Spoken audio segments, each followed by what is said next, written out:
Hello friends, सो आज हम बात करने वाले हैं इम्पल्स की। इम्पल्स क्या होता है? सबसे पहले तो हम बात करते हैं इम्पल्स है क्या। First of all definition, the impulse perceived during the impact. Impulse perceived during the impact is defined as product of average force and time for which the force acts. इसे समझने के लिए एक छोटी सी एग्जांपल लेते हैं, क्रिकेट की लेते हैं। Assume cricket ball is hit by the bat, और एक नेल या एक नेक को हम जब दीवार पे लगाते हैं उस वक्त फोर्स जो है, the impact of force of impact will act for a very small time. बहुत कम समय के लिए लगता है और यूजली वो कांस्टेंट नहीं होता है, वो वेरिंग होता है with respect to the time. The force हर वक्त वो फोर्स जो है वो टाइम के साथ वेरी कर रहा है, और वेरिंग फोर्स को मेजर करना बहुत डिफिकल्ट काम होता है। Varying force with respect to time हम मेजर नहीं कर सकते। वही चीज हमने यहाँ बताई हुई है, it is not convenient to measure a varying force of impact. Varying force of impact को मेजर करना बहुत ही डिफिकल्ट है, but rather than measuring a varying force of impact, we can easily measure the quantity which is average force into time. Average force into time मतलब कितने time के लिए कितना एवरेज फोर्स लगा उस इम्पैक्ट के लिए, उस F into T, FAV into T को हम बोलते हैं इम्पल्स। तो आप कोशिश करते हैं, आप नेक्स्ट चलते हैं इम्पल्स के डेरिवेशन कैसे किया जाता है और क्या क्या इम्पल्स का पूरा डेरिवेशन है स्टेप बाय स्टेप। सो पहले एक बार रिकॉल कर लेते हैं। Impulse received during the impact is defined as the product of average force and the time for which the force acts. ये तो हमारी बेसिक डेफिनेशन थी इम्पल्स की, जो हमने पहले भी पढ़ ली। अब मानते हैं if F is the value of the force during the impact, अगर हमने यहाँ पे कोई फोर्स इम्पैक्ट किया, फोर्स लगाया, उस वक्त हमने कहा कितना फोर्स लगाया, हमने अज्यूम किया फोर्स F है।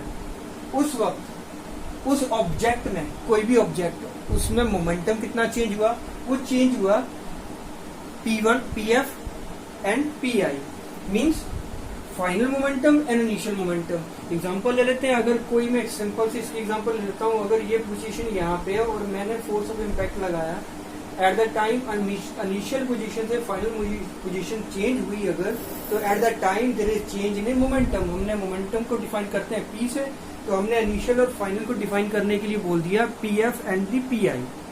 Done.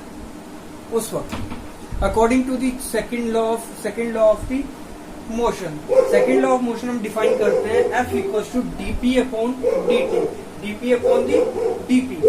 So rearrange the equation, arrange करेंगे तो क्या होगा, dt को हम लेफ्ट हैंड साइड में ले जाएंगे, ये बन जाएगा F dt equals to dP। Clear. अब अज्यूम करते हैं, अब एक और कंडीशन लेते हैं। अज्यूम करते हैं कि यहाँ उस बॉडी के ऊपर फोर्स लगा बहुत स्मॉल टाइम के लिए, बहुत कम समय के लिए फोर्स लगा, ठीक है, और मोमेंटम अगेन चेंज हुआ PI to PF, initial to final. हमने क्या कर दिया, अब इस चीज को लिमिट्स लगा दी, एक प्रॉपर लिमिट्स में डिफाइन कर दिया। प्रॉपर लिमिट में डिफाइन किया तो फोर्स ऑफ टाइम था 0 टू T, हमने 0 टू T लिमिट दे दी। देन हमारा मोमेंटम चेंज हुआ, initial momentum to final momentum.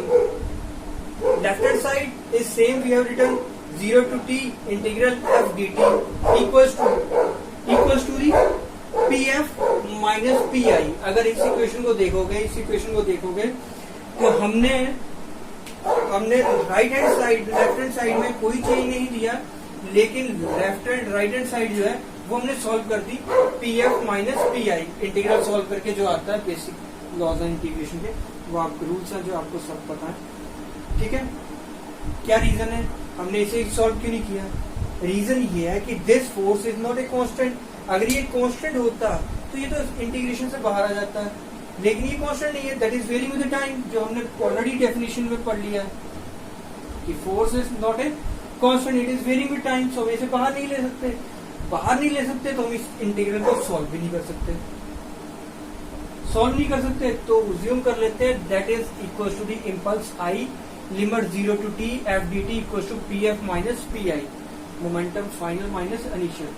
अब कंसिडर कर लो, अगर हम वेरिंग फोर्स को नहीं कर सकते लेकिन उस इम्पैक्ट के ऊपर एवरेज फोर्स को तो मेजर कर सकते हैं, एवरेज फोर्स को तो कर सकते हैं। तो अगर हम मान लें कि फोर्स के बजाय वहां पे कोई एवरेज फोर्स है जिसको हमने डिफाइन कर दिया एफ ए बी, जिसे हमने डिफाइन कर दिया एफ ए बी के साथ, ठीक है, एफ ए बी के साथ डिफाइन कर दिया।